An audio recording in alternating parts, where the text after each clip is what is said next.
With threats to our nation waiting around every corner, adaptability is more important than ever. When conditions change without notice, quick strategic thinking is crucial. And with obstacles consistently impending, determination is essential in overcoming them. It's this willingness, decisiveness, and resilience that sets Marines apart. With our fighting spirit, we don't just fight battles, we win them. Marines are the constant our nation counts on to fight the unknown. And through adaptable problem solving, we do just that. Learn more at marines.com.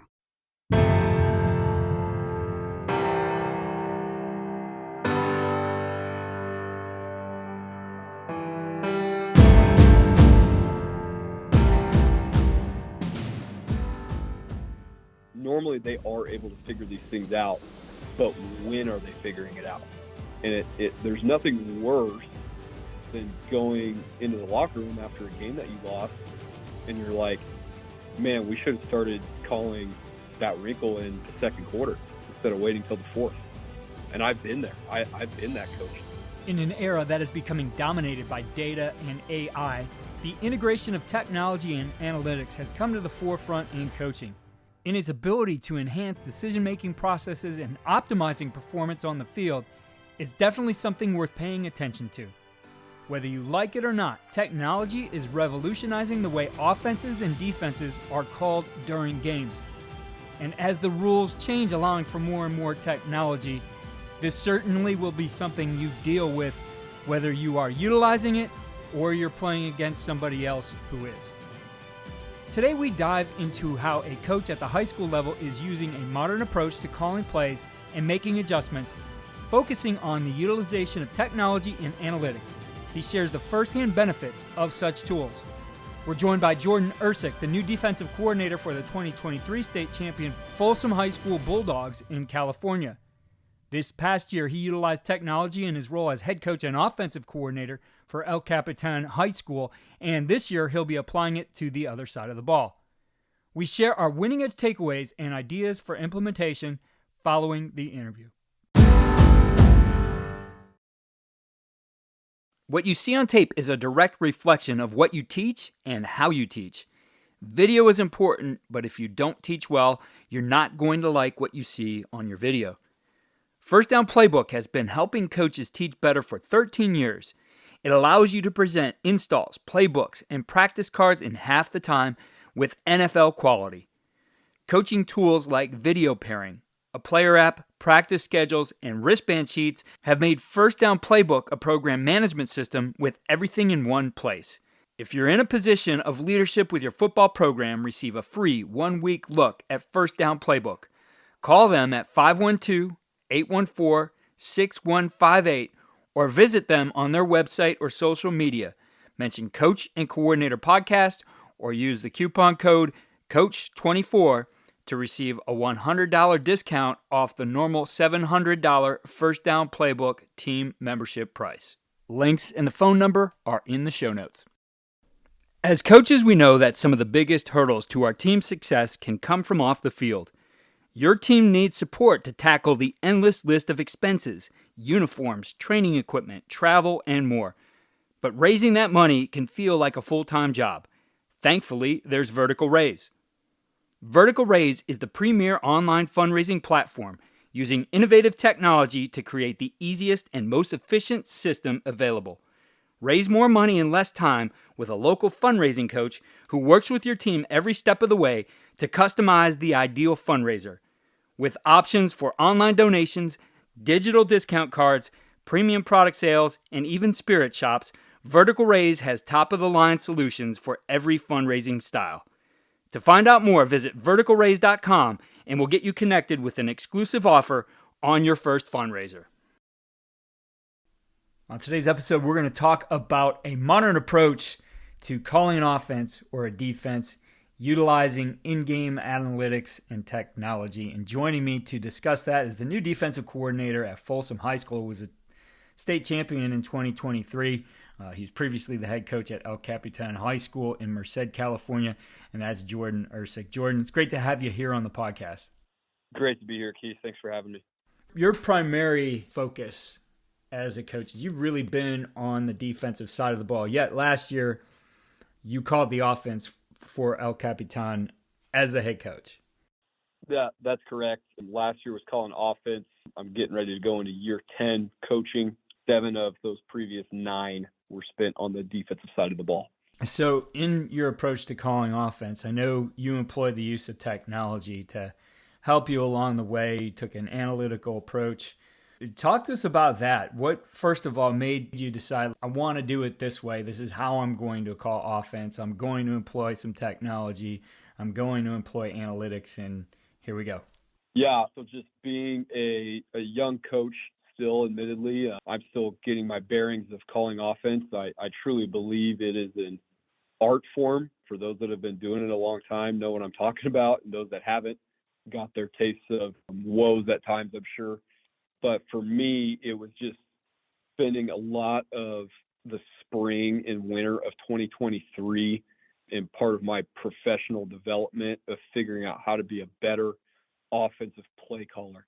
And so I did a lot of research into that and figuring out what the best guys are using at my level and at other levels. One of these things that came up throughout that time was a platform called Modern Football Technology, which is a startup tech company out of Sacramento area.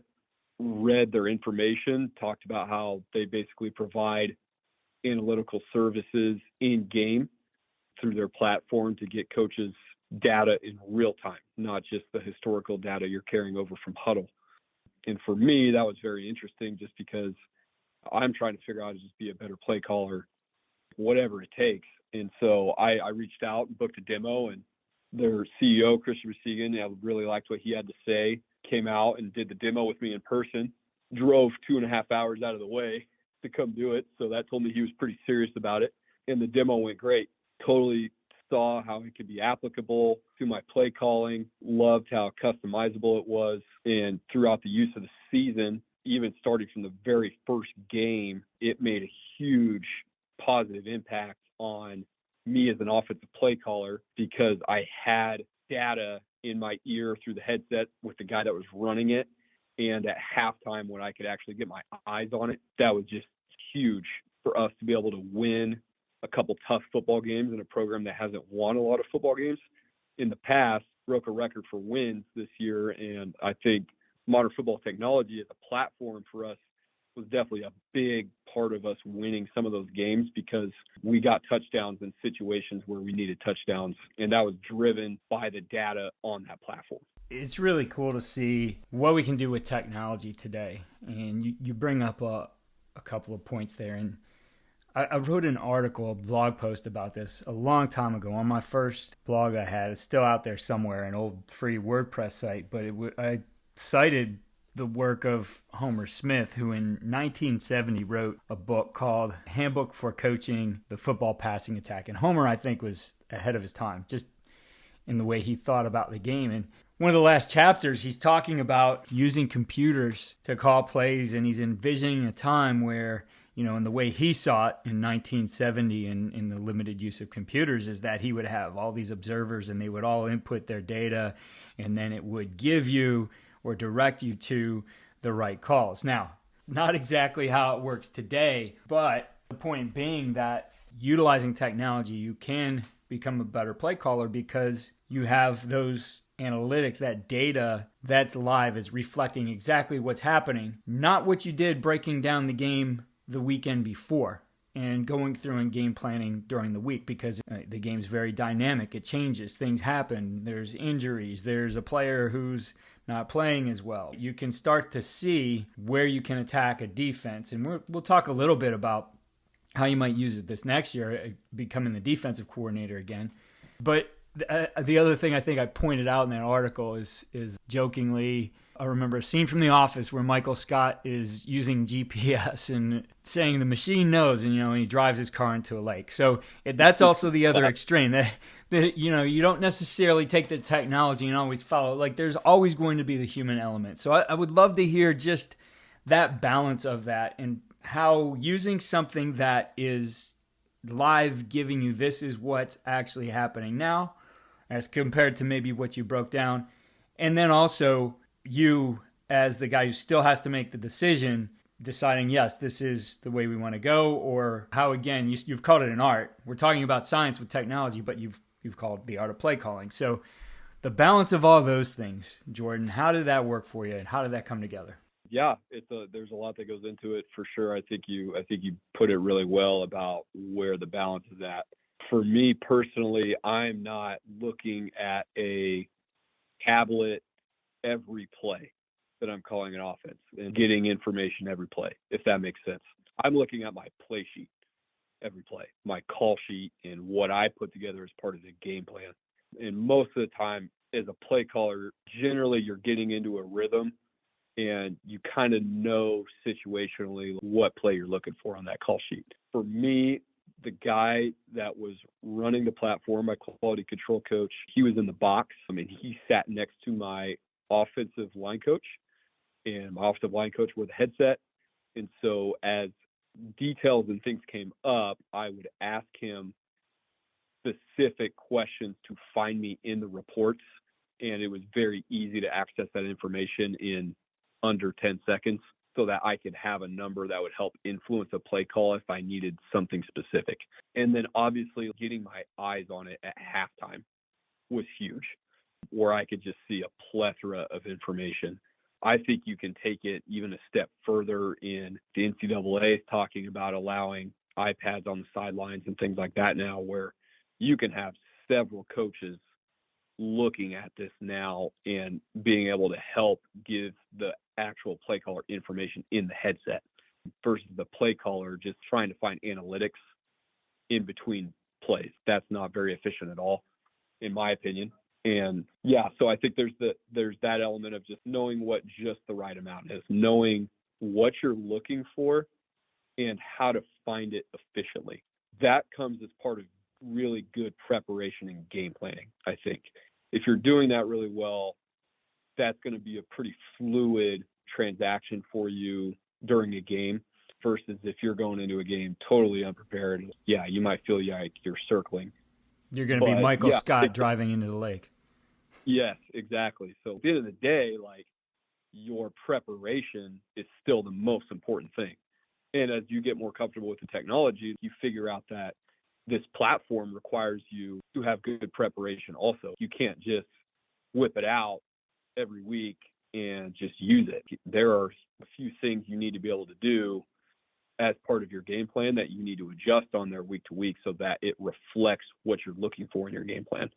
And so, yeah, I think part of that too is having really good assistant coaches on your staff and honestly just getting feedback from guys you could trust, being able to look at an iPad in between series, being able to watch film in between series. And state of California high school football, we a lot of us have iPads or TVs on the sideline that we can use. That's legally allowed.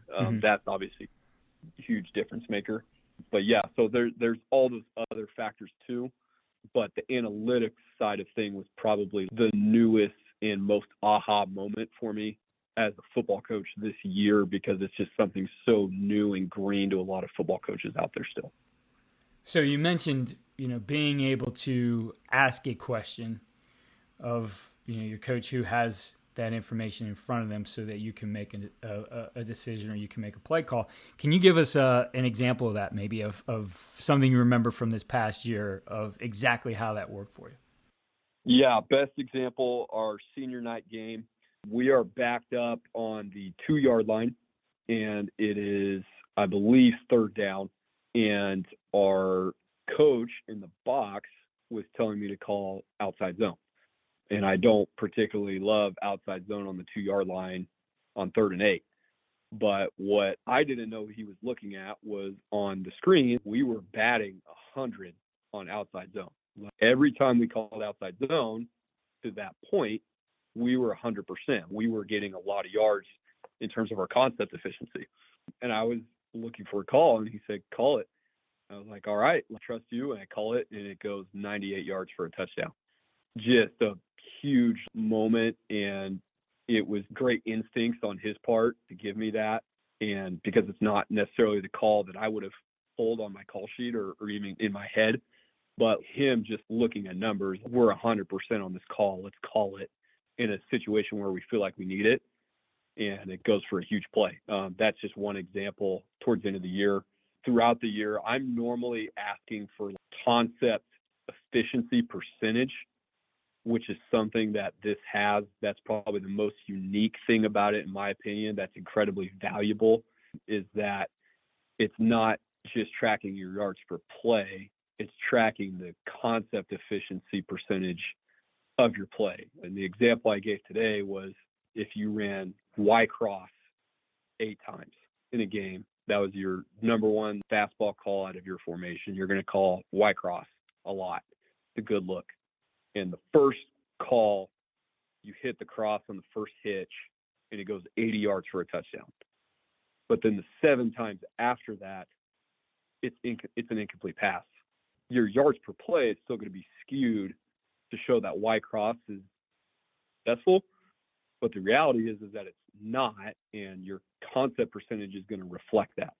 And so what I'm doing is I'm using the percentage to help drive when to call my wrinkles off of my main calls, right? So as I start dipping below 60% to 50% on my number one call out of my formation, that's when I start going into my wrinkles, because that means the defense is adjusting to it. That's when I start going to my wrinkles off of those looks, kind of keep the defense in check, or maybe make them adjust back out of that look. And then from there, if I'm starting to dip below 40%, I'm looking at my big home run calls. How am I going to take advantage of how they've adjusted to these looks? And then I'm going to take the big play over the top on them. But all that was influenced by the concept efficiency percentage. And I'm just asking, hey, what is my efficiency percentage on Berkeley? And all you got to do is click on reports, concept success. Berkeley, you're at 65%. Okay, well, I'm probably going to keep calling Berkeley if I want to call Berkeley, if I'm still batting around that 65% range. So that's just kind of the main way that I was using it as far as that goes. So you mentioned just the ability to get that data quickly and to, as you've said, you start to add coaches to the mix. You know, like you said, the guy up there who's an analyst. But really, as you were talking through a couple of these examples, it made me think of that really, if you do this right, you know, your guys who have that information in front of them, there's going to be points where it should trigger them getting you the information because they see, okay, as a concept, for example, and what you just said there, like, it's time to hit these wrinkles that we game plan for, right? Now is the time, rather than always, you know, I think we gut feel for those, like, okay, I think I've run this enough, and now, you know, it seems like they're stopping it. You actually have the data that shows, yeah, they've adjusted to this, so now it's time to run our constraint play off of this. Yeah, you're not making the decisions retroactively. That was the 3 other schools that I visited about with it in the last couple of days. It's all the same thing. It's talking about these things that were at good football programs. You're really already doing these, but are you doing it at the right time? So if you have a good staff, normally they are able to figure these things out, but when are they figuring it out? And there's nothing worse than going into the locker room after a game that you lost and you're like, man, we should have started calling that wrinkle in the second quarter instead of waiting till the fourth. And I've been there. I've been that coach. Had a ton of success on a wrinkle in the fourth quarter, but waited till the fourth quarter to call it and should have started calling in the second. And what this is allowing us to do is we're making those decisions in real time, so we know exactly when we need to start calling it and not looking at it after the fact saying, you know, crap, we should have called that earlier. I want to talk more about some of those in-game adjustments, but go back to something you said too, is that there's things that you need to do as part of your game planning process over the course of the week to prepare you to call plays like this, to prepare you to use the technology the right way. Like you said, you're not just whipping out the technology on game day and saying, okay, machine, tell me what I should do.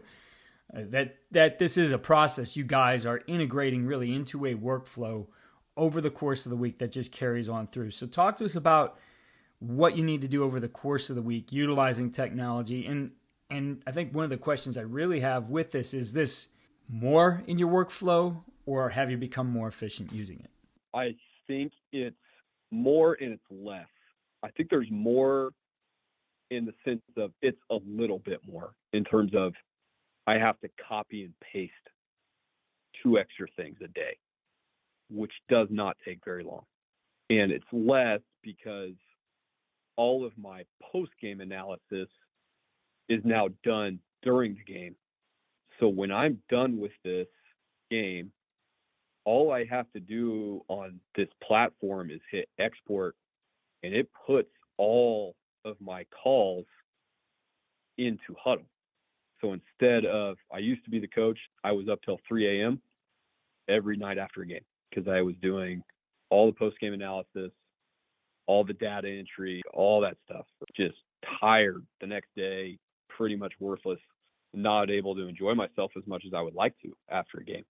This now allows us that we can put all of that information in right after the game, and it's done. It takes 30 seconds versus 3.5 hours or more breaking down a post-game film. The other thing it'll do is it tracks all of your stats, and now it'll upload to Max Preps also. So it's a pretty unique and feature there. That is something that I have, as a head coach, spent way more hours on that on a Saturday and Sunday than I have ever cared to. With that, now what I am doing on Sunday night after our initial game plan meeting and then Monday and Tuesday is I am adjusting the call sheet, and then I have to input the call sheet into the platform. But again, it's not like I'm retyping everything. I just have to copy and paste it off my Excel sheet into the platform, and then it's there. But I do have to update it throughout the week because you don't want to go into a game on Friday and the same call sheet is the same call sheet from last week and you didn't update it during that week, if that makes sense. And then I think a lot of the way the colleges are using it now is that you can use it at practice and tracking, how efficient are you being at practice running these plays. If you're getting a lot of team time on offense like we are and a lot of the colleges are, you're going to want to know, okay, are my kids actually able to execute this really well? How is it hitting? How does it look? And you're going to make tweaks to your call sheet throughout the week, each day. And when you do that, you just need to copy and paste it and update your call sheet back in the platform and make sure it matches up. That makes a lot of sense. Now, do you feel, again, as a staff, as you're sitting down over the course of the week, as you're looking at the different things on the game plan, you're certainly now evaluating in practice what's working, what's not, and tweaking the call sheet, what some things being de-emphasized, some things being taken out, maybe even some things being elevated in your game plan. But the thought processes and decision-making and more of an understanding of, okay, here's the plan of attack, this is what we're thinking.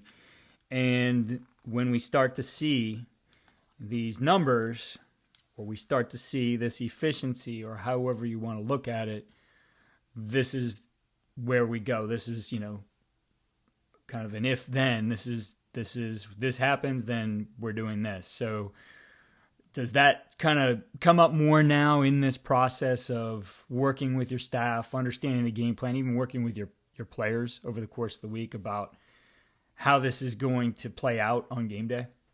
Yeah, so we have it's actually the same exact model. I think I stole it from Bixby High School in Oklahoma. They call it playing baseball. They talk about your fastballs, your curveballs, and your strikeouts.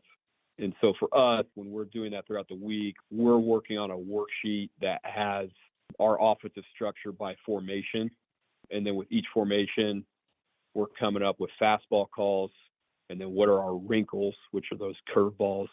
And then what are our strikeout calls, which is our big plays off of those adjustments when the defense does adjust.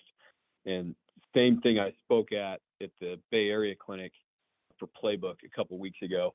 How we use that is we want to see fastball success over 55, over 60% in that area. We really want to see it over there. And as long as it's over that, we're going to keep calling it. When it starts dipping below that 60 to 55 range, where it's not quite hitting, 1 out of 2, we're going to start looking into our wrinkles. How are they adjusting and what's going to keep them honest, keep them from overloading the box on a look. You're killing them with GT counter.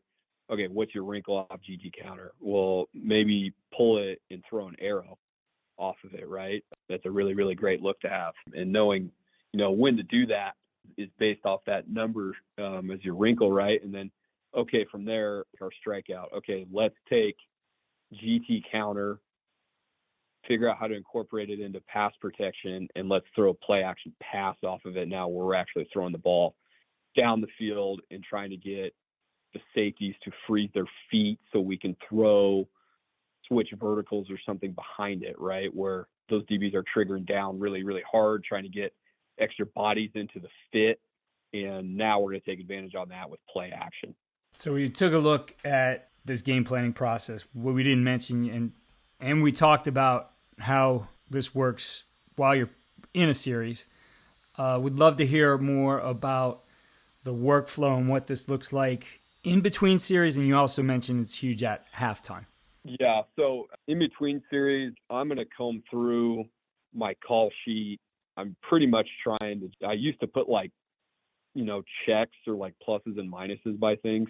Now, I'm getting all that information up top. So in between series, I'm trying to look at, okay, what have I not called yet? Is there a formation we haven't brought to the table yet?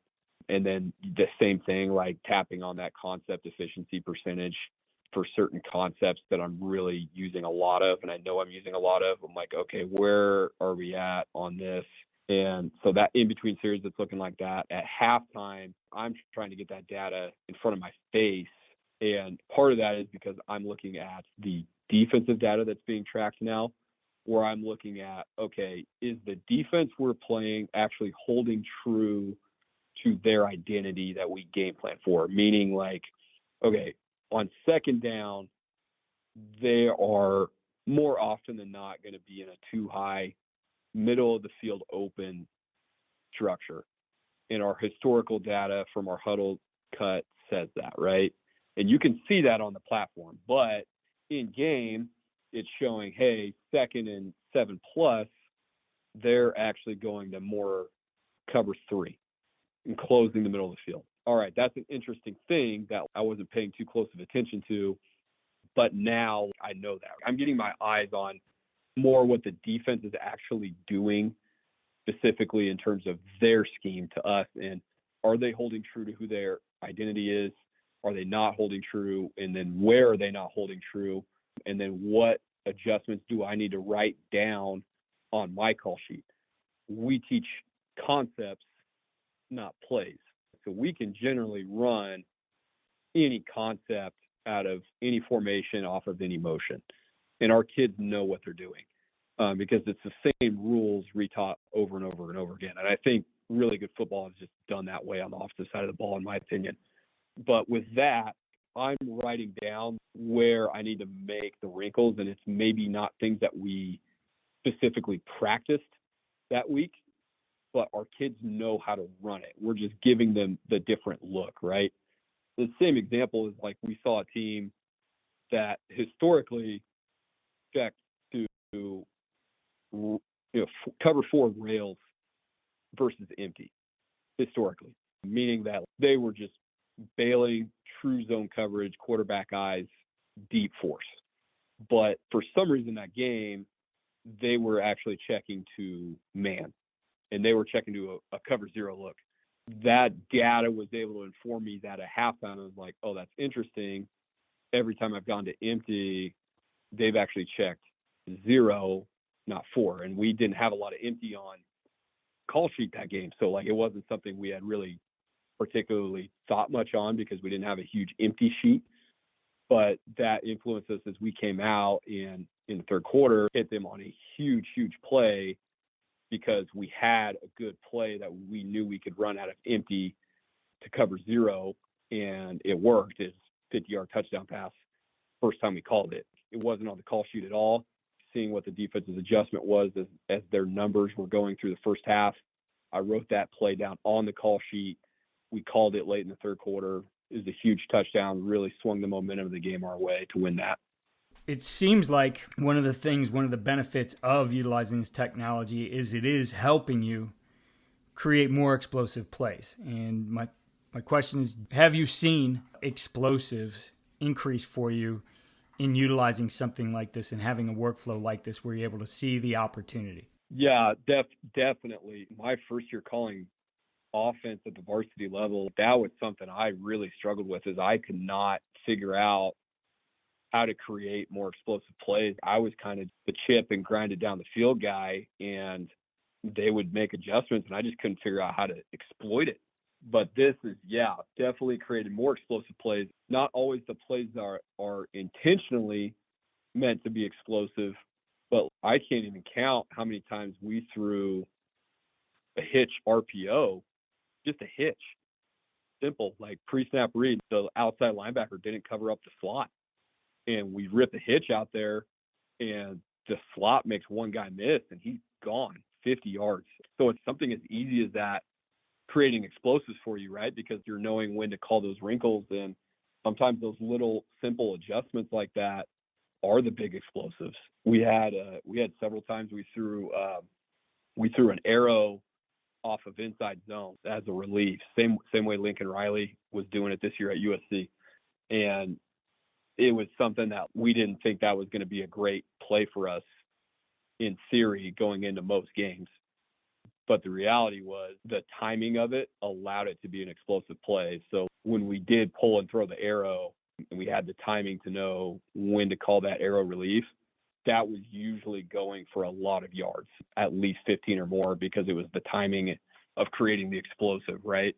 And then eventually leading into touchdowns where it's, that's not a play that you would typically think as explosive, but it's the timing of when you call it and having the analytics that drive when you call it that made it explosive. So this coming season, you're going to flip the table here and you're going to be on the other side of the ball, but you're planning on using the defense model from modern football technology. Tell us how you envision this working now for you on the other side of the ball. Yeah, I'm really excited about it. It's kind of modern football technology's latest development is the defensive platform. Most of the stuff prior to this has been for offenses.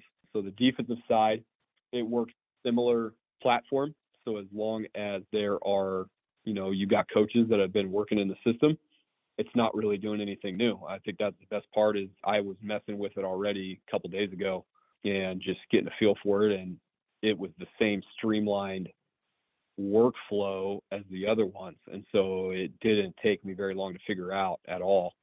And it's going to keep getting better, right? Because as I'm using it, I'm giving the team more feedback and then they're making adjustments off my feedback. So like one of those things that is going to be coming to the platform is we're getting a location report that's done specifically for tight end and running back location. And again, all customizable to however you want to do that. But the tight end and running back location will tell you, if the tight end is to the strength, 80% run, or if the tight end is offset away from the back, 80% pass, right? Like they're all those different tendencies based on the tight end running back location.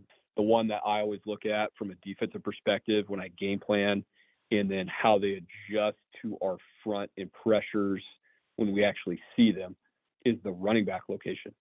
And I can't count how many games we would go into and we would know where to send the pressure based off of the running back's location because we would know where the slide was and wasn't going, in which direction that was. A defensive coordinator at Rocky Mountain College, Joe Dunning, great coach that I worked for, he had it called BTB, which just meant blitz the back with a fire zone pressure because they always knew you were going to get the man side on the backside. And so that was a great way to get into that pressure call, right? Some teams send their back opposite, but being able to know that if the back is on the right, the slide is going to the right, he's going to cross QB face and he's going to work blitz pick up to the left. Or if he's in a pistol alignment, they never pass the ball with the back in a pistol alignment. You always know that's going to be a run. So all those different types of things, right? We can pick up what the offensive line is doing based on the running back's location more often than not. And that is one thing that the defensive platform is going to allow me to track is I'm going to be able to check the back's location. And then in game too, we've seen teams where going into that week, the slide was always away from the back in pass protection. And then we get into that game and they're doing the opposite, right? Because they made a game plan for our fronts and our pressures. Okay, so how do we combat that? All right, well, the in-game data is going to tell us that information. And in me, I'm not really watching where the slide is going as I'm calling defensive plays. When I'm calling defensive plays, I'm making sure our guys are lined up correctly and in the right run fits. And then thirdly, in the right coverage fits. But I'm not watching where the slide is going. But that is something that up top, that platform is tracking that information. And in between series, that's going to be able to influence what pressures I'm calling based off of that. Coach, it's obvious you're a believer in utilizing this technology and what modern football technology specifically has done. I'm sure there's a lot of coaches out there maybe skeptical of, should I do it this way? Is it worth the investment? What are your thoughts for that coach? Maybe is interested in this, but really on the fence of, can this work for me?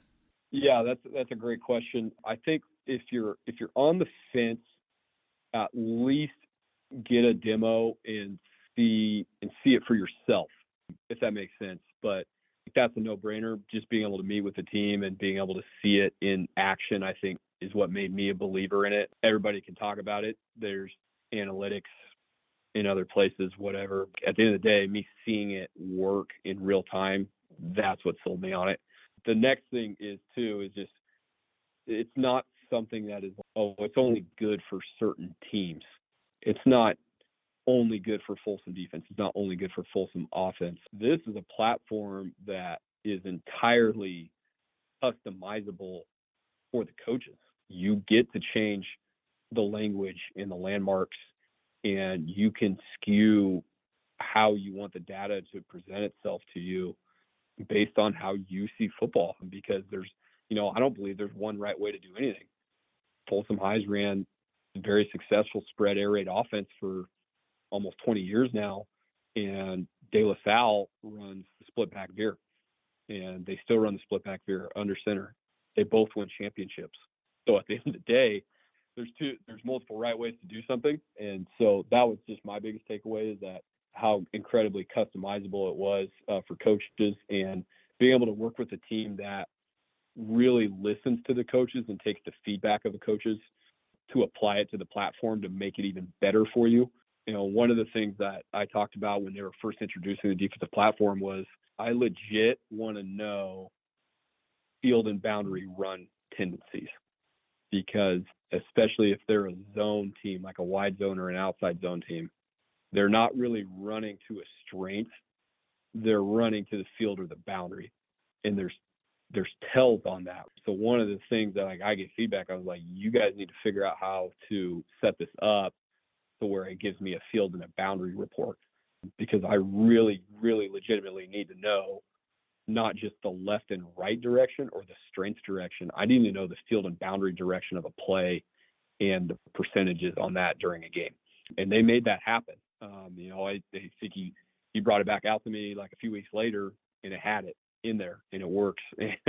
So that was just a really cool part for me, is that, they're trying to figure out how to make football coaches' lives better. And they're not in it to try to get rich quick or anything. Like, they're just generally enjoying what they're doing and making football coaches better football coaches. I love it, Coach. I certainly appreciate you sharing and giving us insight into something I think is going to be an incredible tool for a lot of coaches. I definitely see this catching on quickly. Certainly would love to have you back and talk more about this as you get that year under your belt and talking about how it worked for you on defense. But best of luck to you and the Folsom Bulldogs here in 2024. Yeah, I appreciate it, Keith. Thanks for having me. Huge fan of the show. So just a great honor to be on here and talk. Here are our winning edge takeaways and ideas for implementation. 1. Look into utilizing technology for real-time data analysis. You can benefit from incorporating technology like the modern football technology platform to access real-time data and analytics during games. This can help in making informed decisions, adjusting strategies, and identifying opportunities for more successful plays. Coach Irsik pointed out several examples of how this was effective for him and allowed him to make better decisions that he might not have made if not provided the real-time information. 2. Find customizable and adaptive game planning tools. Any platform you adopt should have customizable features to allow you to tailor the data presentation to match your style and team's needs. Technology should not constrain you in your way of doing things to fit the technology. It should be just the opposite. By adapting the platform to your preferences, you can effectively analyze tendencies, make in-game adjustments, and enhance your game planning process. And 3, utilize these tools to enhance your play calling and explosive plays. Using data-driven insights to improve play calling should have some objectives that enhance what you already do. An example we talked about was creating more explosive plays and optimizing offensive or defensive strategies. By tracking concept efficiency, adjusting based on real-time data, and identifying opponent tendencies, you can increase the likelihood of successful plays and game outcomes. Remember that it's all part of a well-constructed workflow that integrates the technology from end to end in your processes. It's not just something pulled out and used on game day. Be sure to check out Modern Football Technology, the platform that Coach Irsik and the Folsom Bulldogs use. The link is in the show notes. Follow All We're Doing at coachingcoordinator.com and follow us on X at Coach K. Grabowski.